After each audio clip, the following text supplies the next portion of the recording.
Hi, I'm Kai Savas with Film.Music.Media, and I'm talking with composer Bear McCreary. Bear has composed for TV series such as Battlestar Galactica, Eureka, Caprica, and received an Emmy nomination for his theme to Human Target.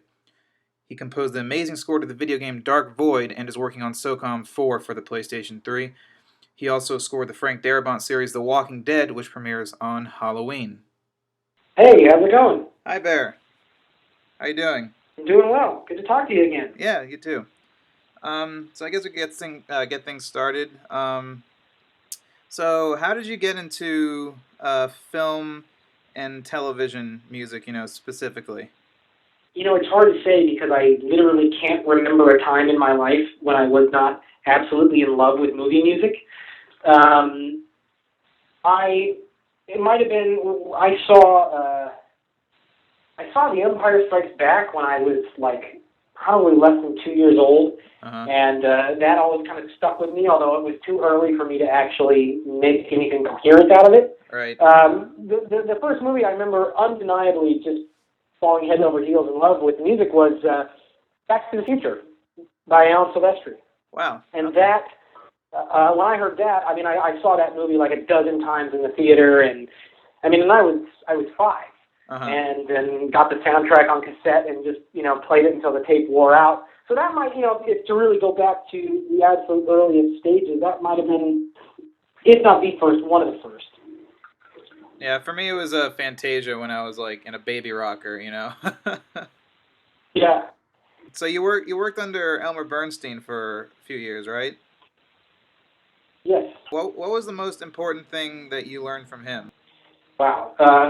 The most important thing I learned from him is,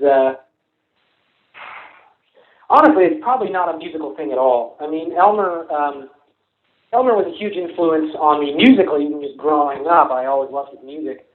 And actually, speaking of movies that are in that, developmental period of my life, the score to Ghostbusters would be there too. Right. But when I met Elmer at a really sort of crossroads time in my life when, I'm 16, I'm confused, I'm scared, I'm writing music all the time, but I'm not nervous. I'm nervous that I'm not going to be able to do it, or maybe it's not the right career choice. And when I met Elmer, he kind of put all my doubts to rest, because I saw a guy who was at the top of his game. He was revered in the industry, and he had a wonderful family life, a loving family, and when I looked at him, I thought, this is a guy who is successful in every possible way that a human being can be successful. And at the time, I was really kind of having this very adolescent freak out about what it takes to be an artist. And, when Kurt Cobain killed himself, and you think about George Gershwin and Ravel and Elvis and Janis Joplin, Beethoven, the list of tragic musicians who did not have a nice, comfortable, old, elderly life is pretty long. And so I was kind of, really, this was warping my adolescent mind. And when I met Elmer, I was like, oh, wait a minute, you can do this? You mean you can be a great musician and actually just have a nice, normal life and have a family? And like, okay, I'm going to do it. And that really did kind of seal the deal. Like, then I know that this can be done. And so, honestly, everything else I learned from him after that was incredibly influential, and I learned a lot of musical tricks, and I learned a lot about the business. I learned a lot about film music history and what Elmer had done. But I think that if I had to pick the most important thing was that he gave me that example to strive towards. Wow, that's great. So you also work in video games. You did Dark Void, which I absolutely love. It's amazing, and you're working on SOCOM 4 right now, right?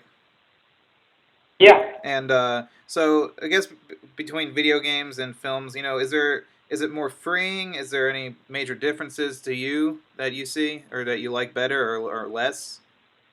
Well, between film, TV, and video games, there are a lot of little differences, and it is fun to be able to jump back and forth. But honestly, no, the approach is pretty similar, because I'm approaching every project from the same perspective. I want to ask the producers, what do you want the audience to experience?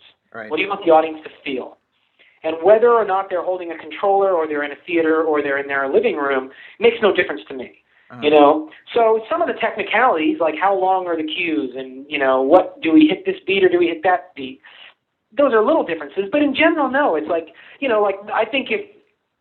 honestly think if the Dark Void soundtrack, which is one of the best albums I've ever put out, if that were the soundtrack for a big budget Dark Void movie, I don't know that it would sound markedly different. The game score is pretty big and it's pretty emotional and lyrical. Because that's what we wanted the gamers to experience. Yeah, I mean, it really feels like, your theme, at least the central theme, to me, feels like it was something that could have been composed, 30 years ago. It has this romantic kind of grand, aspect to it that really, evokes that kind of classic, cinema sound. It was really good. No, thank you. That theme is one of, it might even still be my favorite melody that I've ever written. It was just, and also you got to remember the time at which I wrote it. I was just finishing up Battlestar, which was also very lyrical, but not in that same way. I mean, in many ways, the Dark Void score with that kind of shameless lyricism and operatic romance was just it was like me being set free. Suddenly, it's like after doing Battlestar for 4 years, oh my God, I can do this. Yeah. This is the kind of music I grew up listening to. This is great. And then that kind of joyous, just lyrical writing is what laid the groundwork for me taking on Human Target, which of course I think took that kind of writing even further. Yeah, definitely. Like Human Target, I loved it. I listened through it. It's a fun, bold score. It kind of has that old-fashioned, heroic adventure feel that you probably wouldn't, ever expect from a television series. So, what made Human Target the right project for that? That sound. What made Human Target the right project for that sound was the showrunner and creator John Steinberg. He knew that he wanted this sound from the beginning because, I would love to take all the credit, but I got to say that if the producer doesn't want to hear an orchestral score, it doesn't matter how bad the composer wants to do it. You are providing what the producers want to hear. And when I first met John, the showrunner, we bonded immediately over our favorite composers. We started talking about Elmer and Jerry Goldsmith, Bernard Herrmann, Basil Polidori, Alan Silvestri, John Williams, Stanley Elfman, James Horner. These are the guys that are probably like the most influential, well, honestly, on my life in general, but also on Human Target. And we just realized, like, wow, we love all the same soundtracks. And he said, well, this is what I want my movie, which is what it was basically. My show, I want my show to sound like this. And I didn't think he'd be able to pull it off. Honestly, I was very skeptical that the show would do it, and he did. He convinced the studio, and he knew it was an important part in establishing the tone and the character of the show.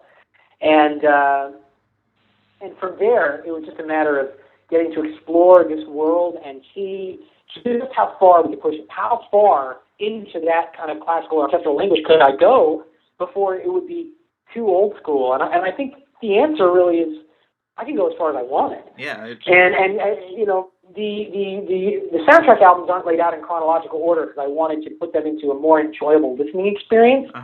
But if you look at the cues from the earlier episodes and compare them to the cues from the last 3 or 4, you can hear a real difference. I mean, you can hear that I am slowly figuring out, like, wow, I can do this, and we can really use the woodwinds in this way, and I can use the character themes in this way, and it was exciting. It was a really exciting creative experience.